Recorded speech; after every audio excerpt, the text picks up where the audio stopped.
Hello সোনামণিরা, কেমন আছো?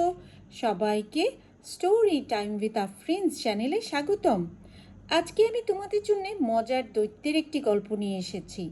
গল্পটির নাম দৈত্যের খিদে পেয়েছে। তাহলে চলো শুরু করা যাক। দৈত্যের অনেক খিদে পেয়েছে। দৈত্য মাছ খেলো,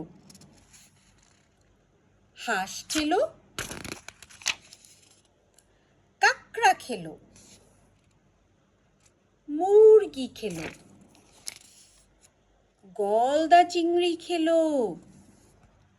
দৈত্য গপ গপ করে একটা ব্যাগ খেয়ে ফেলল। তবুও দৈত্যের পেট ভরল না। দৈত্য বই খেলো, একটা টুপি খেলো, একটা বাক্স খেলো। ইস ইস, কি ব্যথা! দৈত্যের খুব অসুখ। ছোট্ট সোনামণিরা, আশা করি মজার গল্পটি তোমাদের ভালো লেগেছে।